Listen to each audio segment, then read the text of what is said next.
Eu sempre acreditei que o medo tem muito mais a ver com o que a gente não entende do que com monstros ou fantasmas. Mas depois do que vivi, aprendi que há coisas que não se explicam, e justamente por isso, assombram muito mais. Em 2017, eu morava sozinho em Campo Grande, no Mato Grosso do Sul.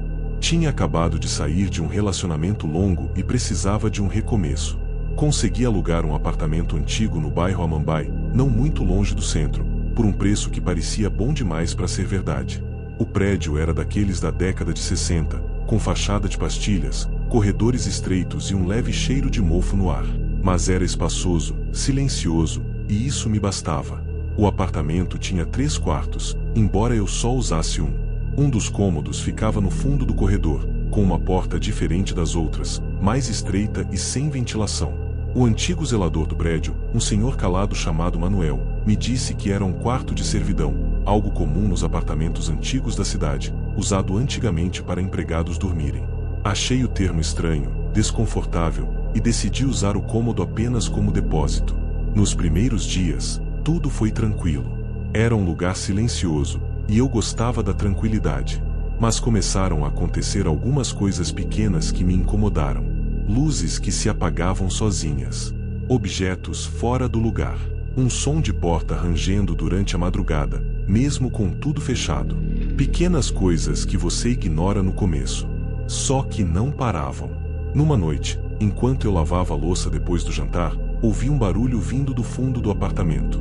Um som seco, como algo caindo no chão. Fui até o corredor e vi que a porta do quarto de servidão estava entreaberta. Detalhe, eu nunca deixava aquela porta aberta. Ao entrar, encontrei uma caixa de papelão virada no chão, com alguns livros antigos dentro. O estranho é que eu não lembrava de ter deixado aquela caixa ali. Recolhi tudo, fechei a porta, travei com a chave e voltei para a sala. Mas comecei a notar que, sempre que o apartamento ficava em silêncio absoluto, dava para ouvir um som abafado vindo daquele cômodo. Como se alguém estivesse andando ali dentro, arrastando os pés. Eu dizia para mim mesmo que era paranoia. Até que, numa madrugada de sábado, acordei com a campainha tocando. Eram 3 horas da manhã. Levantei, meio zonzo, e fui até a porta. Olhei pelo olho mágico, mas não vi ninguém. O corredor estava deserto. Tranquei novamente. Quando me virei para voltar ao quarto, senti um cheiro estranho vindo do corredor interno. Um cheiro azedo, de carne crua, misturado com ferrugem. E então, a campainha tocou de novo. Só que dessa vez, não era a da porta de entrada. Era a campainha interna do apartamento. Aquela que ficava ao lado da porta do quarto de servidão. Até hoje, eu nem sei explicar como aquilo era possível. Eu não sabia que existia campainha ali. Fui até lá, a respiração já descompassada, e encostei o ouvido na porta. Nada. Só um silêncio tenso, espesso. Girei a chave e abri com cuidado. Não havia ninguém. Mas tinha uma coisa no chão, uma pequena cruz de madeira, quebrada ao meio. Eu nunca tinha visto aquilo antes. Fechei a porta, tranquei de novo, e passei o resto da noite acordado, com todas as luzes acesas. Na segunda-feira seguinte, procurei o zelador Manuel no térreo. Perguntei se havia algum problema naquele apartamento. Ele ficou em silêncio por um tempo, me encarando com uma expressão pesada, antes de dizer: "Esse quarto já deu problema antes. Teve um inquilino que se enforcou ali. Uma moça nova. Disseram que ela ouvia vozes. Depois disso, ninguém mais queria alugar. O dono esconde esse tipo de coisa." Voltei pro apartamento com aquilo martelando na cabeça. Uma parte de mim queria sair dali na mesma hora. Outra parte queria entender. Comecei a procurar em sites de notícia, arquivos antigos da cidade, e depois de algumas horas encontrei uma nota curtíssima, datada de 2006. Jovem é encontrada morta em apartamento no bairro Amambai. Vizinhos alegam comportamento estranho nos dias anteriores. A polícia suspeita de suicídio, mas o caso permanece sem esclarecimentos. Era o meu apartamento. Era aquele quarto. Aquilo me deixou em choque. Naquela noite, decidi dormir com a porta do meu quarto trancada. E foi a pior decisão que tomei. Por volta das 2 horas, acordei com um som de respiração pesada, vindo de dentro do quarto. Achei que estivesse sonhando. Mas o som ficou mais alto, mais próximo. Algo raspou na madeira da porta, como se unhas estivessem passando ali devagar. Fiquei paralisado, sem coragem de me mover. Então ouvi uma voz sussurrada, feminina, encostada na fresta da porta. Você está no meu lugar. A maçaneta começou a girar lentamente. Eu me joguei da cama, empurrei um armário contra a porta e comecei a gritar. Não sei quanto tempo fiquei ali, tremendo, esperando o amanhecer. Quando finalmente tive coragem de sair, fui até o quarto dos fundos. A porta estava trancada por dentro. Impossível. Peguei um martelo e arrebentei a maçaneta. Ao abrir, o quarto estava vazio. Mas o cheiro estava mais forte do que nunca. E na parede, escrita com algo escuro e ressecado, havia uma única frase. Ela nunca foi embora. Mudei dali na semana seguinte. Nunca mais voltei naquele prédio. Hoje, moro em um lugar novo, longe dali. Mas até hoje, às vezes, acordo no meio da madrugada com um som vindo da parede do fundo do quarto, como se alguém arrastasse os pés em um cômodo ao lado. E, de vez em quando, sinto aquele cheiro azedo, vindo do nada. Fui pesquisar mais sobre lendas urbanas da região, e descobri que histórias como essa, envolvendo quartos de servidão, são comuns em prédios antigos do Centro-Oeste. Algumas falam de antigos pactos, outras de espíritos de empregadas que sofreram maus tratos e nunca deixaram o local onde morreram. É como se a cidade escondesse esses pequenos abismos, disfarçados em imóveis comuns. A gente acha que está seguro só porque conhece o endereço, mas às vezes o mal mora dentro de casa, trancado atrás de uma porta antiga que ninguém deveria abrir.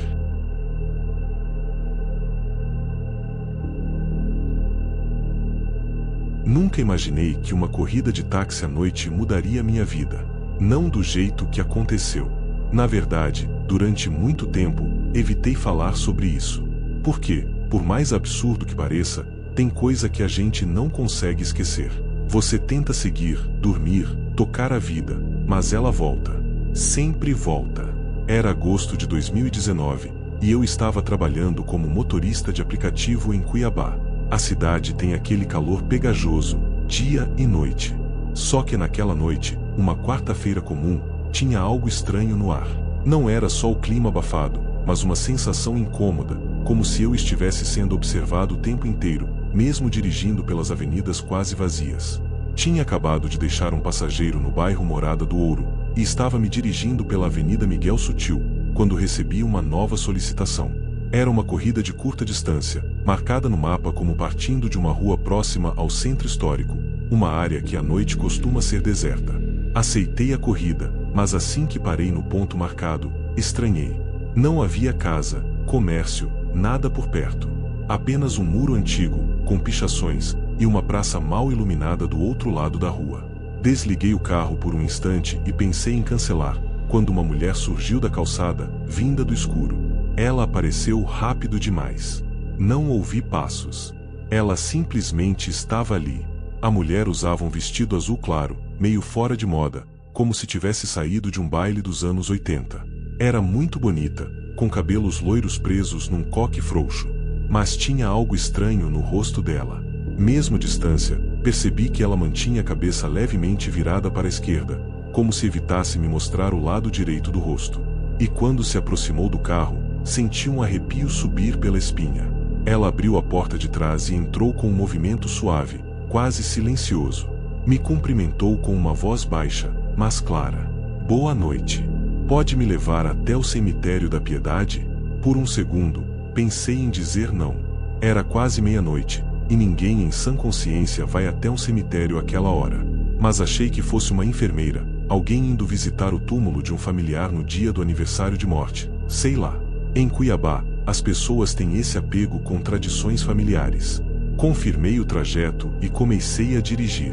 O silêncio dentro do carro era absoluto. O rádio desligado, o barulho do motor abafado. E o pior, o cheiro. Um perfume muito doce, enjoativo, invadiu o carro de repente. Um cheiro de flores, mas não flores frescas. Parecia algo velho, como arranjos esquecidos ao sol. É uma noite bonita, ela comentou, olhando pela janela.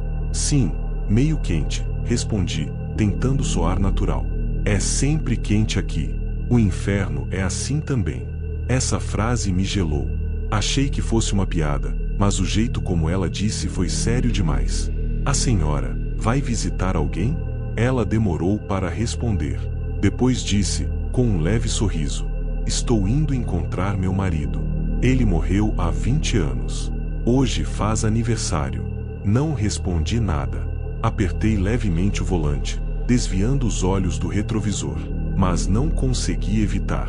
Dei uma olhada rápida, e foi aí que percebi o rosto dela refletido no espelho. E o que vi me fez perder o fôlego. O lado direito da boca dela estava rasgado, como se a pele tivesse sido cortada de dentro para fora. Os lábios pareciam costurados num sorriso torto, forçado, com a pele repuxada até a bochecha. A maquiagem ali estava borrada, e os olhos não tinham brilho. Olhos opacos, mortos. Tentei fingir que não vi nada. Continuei dirigindo, mais devagar. Me faltava coragem até para respirar direito. A mulher então disse, sem tirar os olhos da rua: você sabia que ele me matou? Achava que eu o traía. Disse que preferia me ver sorrindo, para sempre. Meu estômago virou. A voz dela estava mais grave agora, mais rouca. A temperatura dentro do carro parecia ter caído uns 10 graus. Me concentrei em seguir a avenida, tentando chegar logo ao cemitério. Quando finalmente encostei em frente ao portão lateral da Piedade, ela pediu: você pode me esperar só um minuto? Preciso buscar algo. Sem nem pensar, respondi que sim. Ela saiu do carro lentamente, com passos firmes. Atravessou o portão de ferro, que estava trancado com corrente, mas ela passou direto, como se aquilo não existisse. Eu travei. Literalmente. Não conseguia mover uma parte do corpo. Meus dedos congelaram no volante. Demorou talvez uns 2 ou 3 minutos. O suficiente para eu tentar entender o que tinha acabado de acontecer. Então, quando fui virar para olhar novamente para frente, a porta do passageiro estava aberta de novo. Só que ela não estava mais lá. No banco, havia apenas uma coisa: um pequeno broche dourado em forma de flor, manchado de sangue seco. Arranquei o carro em disparada. Passei por vários sinais vermelhos, entrei em ruas erradas. Só fui parar no estacionamento de um posto, onde desci e comecei a vomitar. Um frentista veio me acudir, e eu contei parte do que tinha acontecido. Ele apenas me olhou com uma expressão séria e falou: você não é o primeiro. Teve um taxista que jurava ter levado uma loira até o mesmo cemitério. A história é parecida demais. Ele parou de trabalhar à noite depois disso. Cheguei em casa suando frio, com o broche ainda no bolso. No dia seguinte, levei o objeto até um antiquário da cidade.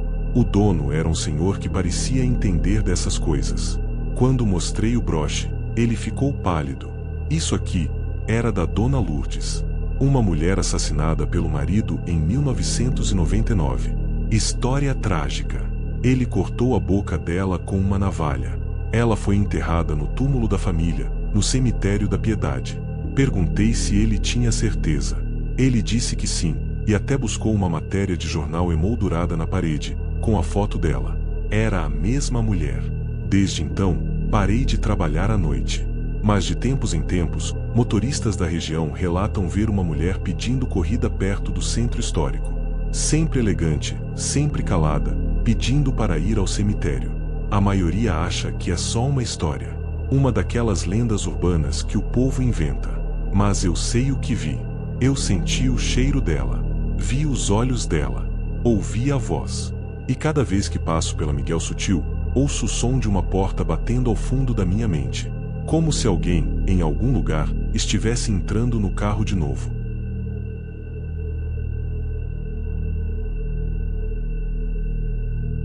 Tem gente que diz que hospital é lugar de cura. Eu já pensei assim, até trabalhar num deles. Sou técnico de enfermagem há mais de 10 anos.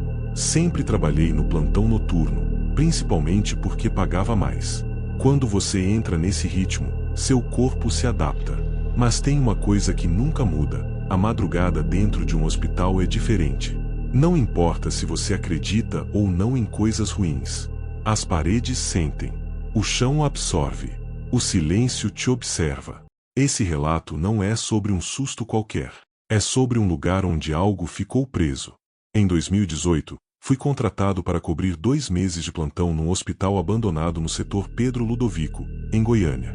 Era um antigo hospital particular que tinha fechado anos antes por questões judiciais, mas o prédio ainda era usado esporadicamente para campanhas de vacinação e atendimentos temporários da prefeitura. O nome do lugar não vou mencionar, por respeito às famílias. Cheguei no primeiro dia achando que seria tranquilo. Um prédio antigo, de 3 andares, meio mofado por fora, janelas quebradas e a pintura descascando. Na portaria, me entregaram um crachá e uma lanterna, e um aviso meio sem graça.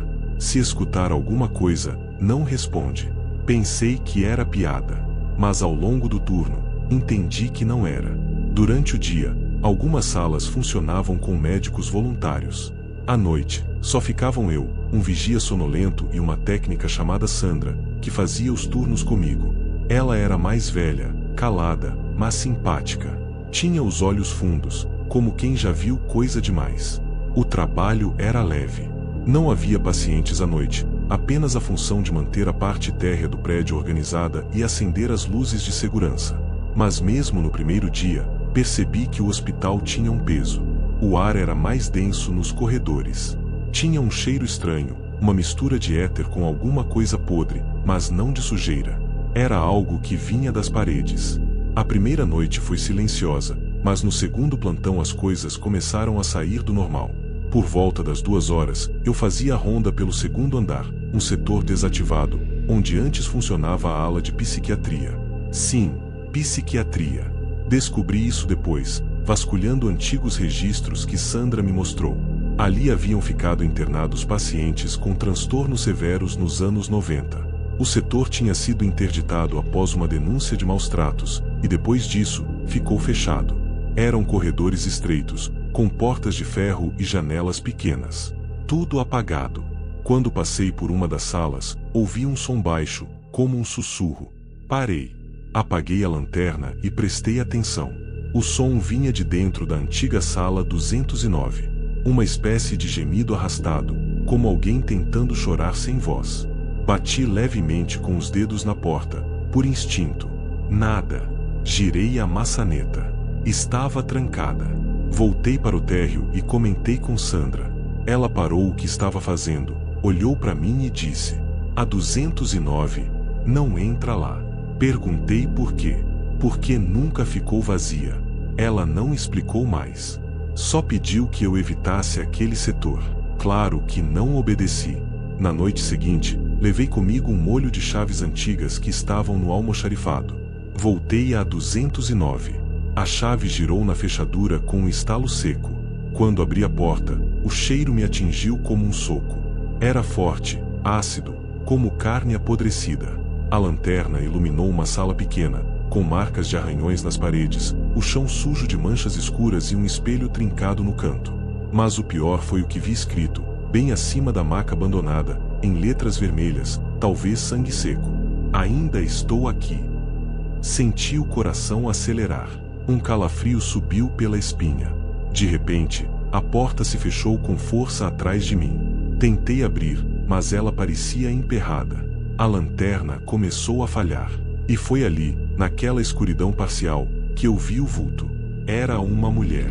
Magra, de cabelo escuro caído sobre o rosto, vestindo um avental de paciente hospitalar. Ela estava de pé, no canto da sala, com a cabeça tombada para o lado. Não falava. Só me olhava. Os olhos eram fundos demais. Negros. Sem fim. Eu gritei. Empurrei a porta com toda a força até ela ceder. Corri, desci as escadas tropeçando. Sandra me encontrou ofegante e pálido no térreo. Não precisei dizer nada. Ela me deu uma garrafa de água e falou: "Você viu a mulher. Quase todo mundo que trabalha aqui à noite vê. Ela morreu naquela sala." Depois, me contou a história. No fim dos anos 90, uma paciente chamada Cláudia foi internada ali, acusada de tentar matar o próprio filho. Tinha surtos violentos, gritava que ouvia vozes, que algo dentro dela queria sair. Após meses sem resposta ao tratamento, ela se enforcou com os lençóis. Mas os enfermeiros da época juravam que, nos dias seguintes, o quarto continuava com barulhos à noite. Uma enfermeira chegou a dizer que viu Cláudia sentada na maca sorrindo, com a cabeça pendurada para o lado, como se ainda estivesse com a corda. A ala foi desativada pouco depois, mas a 209 nunca foi esvaziada completamente. E toda vez que alguém mexe ali, alguma coisa acorda. Tentei terminar o contrato. Faltavam poucas semanas. Mas cada noite ali era um tormento. Comecei a ouvir passos atrás de mim, mesmo quando o corredor estava vazio. Equipamentos que ligavam sozinhos. Portas que se trancavam do nada. Em uma madrugada, o alarme de emergência disparou na sala 209. Quando cheguei lá, com Sandra, a porta estava aberta, e a maca estava com marcas fundas, como se alguém tivesse deitado ali há poucos minutos. No meu último plantão, tomei coragem e entrei de novo na sala. Levei uma vela e uma oração que minha avó havia me ensinado. Acendi a vela, rezei em voz alta, pedi paz para qualquer coisa que estivesse ali. No meio da oração, senti um sopro no ouvido. A vela se apagou sozinha. E, na parede, apareceu uma nova frase, como se escrita enquanto eu estava ali. Não me esqueça. Saí do hospital naquela mesma hora. Pedi dispensa, aleguei problemas pessoais. Nunca mais voltei. Hoje, o prédio está fechado de vez. Dizem que será demolido para dar lugar a um centro comercial. Mas quem mora por perto jura que à noite, as luzes do segundo andar ainda piscam. E quem passa em frente à janela da 209 diz que às vezes vê uma mulher parada ali, sozinha, com a cabeça caída para o lado. E toda vez que fecho os olhos à noite, ainda ouço aquele sussurro dentro da minha mente, repetindo, quase com tristeza: ainda estou aqui.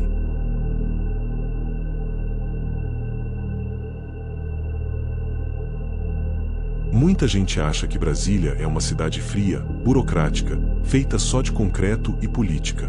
Mas quem nasceu ou cresceu aqui sabe que ela tem buracos escondidos. Lugares onde o tempo parece parado. Lugares que guardam histórias que ninguém quer lembrar. A Casa da Estudante, no setor de diversões sul, é um desses lugares. Se você nunca ouviu falar, eu te explico. Era um prédio antigo, de 5 andares, construído nos anos 60 para abrigar meninas do interior que vinham estudar na capital. Ao longo dos anos, virou uma espécie de república estudantil improvisada, sem supervisão, com aluguel barato e fama de reduto das esquecidas.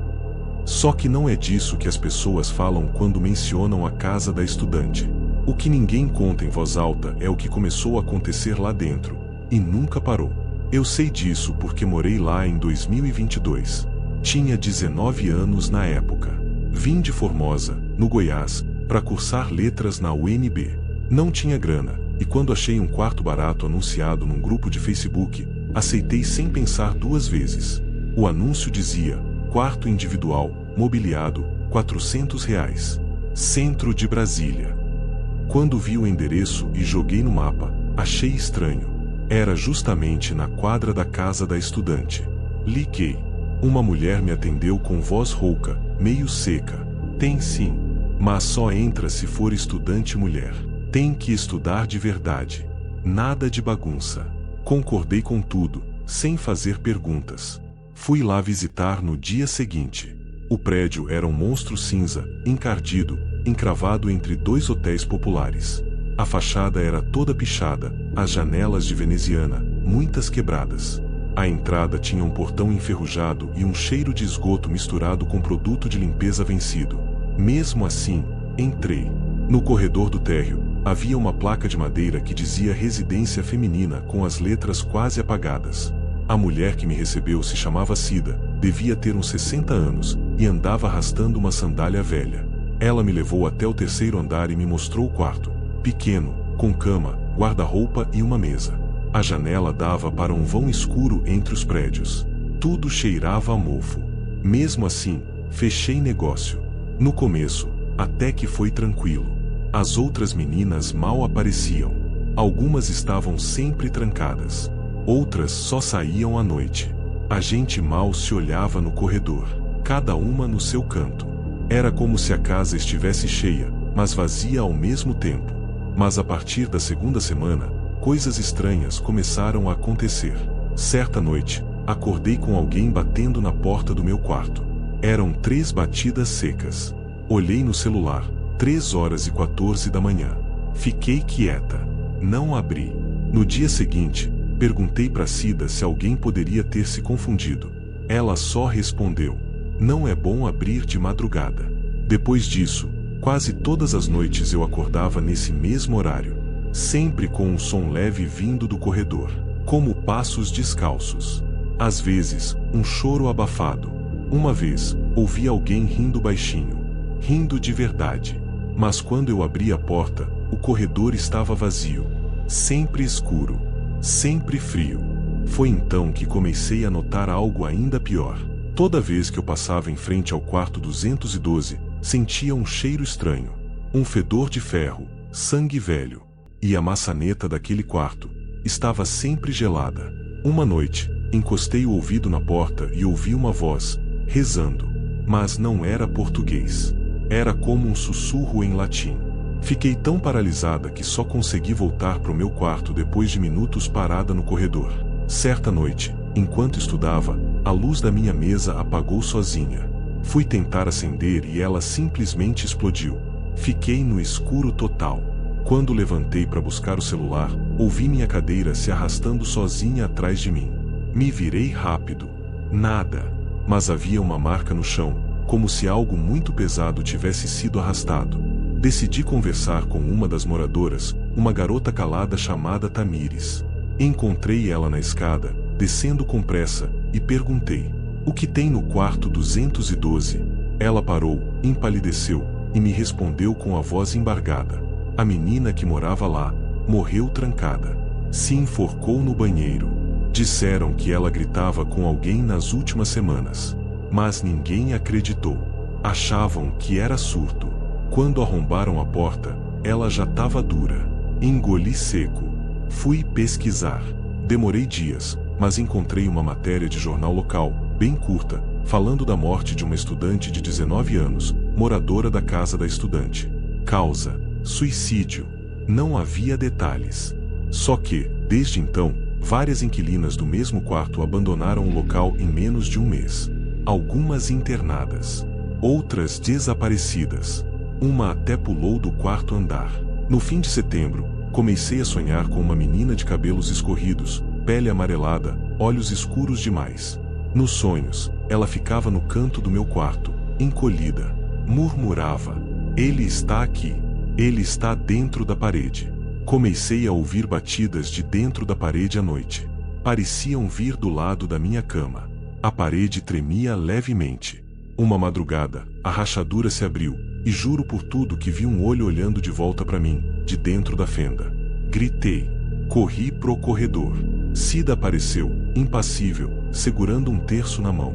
Quando contei o que tinha acontecido, ela só disse: é melhor você ir embora. Quem fica tempo demais aqui, começa a ver. No dia seguinte, peguei minhas coisas e fui embora. Nunca mais voltei. Passei meses com medo de dormir. Tinha medo de escutar a mesma voz, de ver o mesmo olho. Me afastei de Brasília. Terminei o curso em outro estado. Mas de vez em quando, alguém manda mensagem nos grupos da UNB falando de uma garota nova que surtou na casa da estudante. Sempre a mesma história. Sempre o mesmo quarto. Tem gente que jura que a casa foi desativada. Mas se você passar ali à noite, vai ver uma janela acesa. E, com sorte, vai ouvir uma reza estranha, vindo de dentro da parede. E se um dia baterem 3 vezes na sua porta às 3h14 da manhã, não abre. Nunca abre.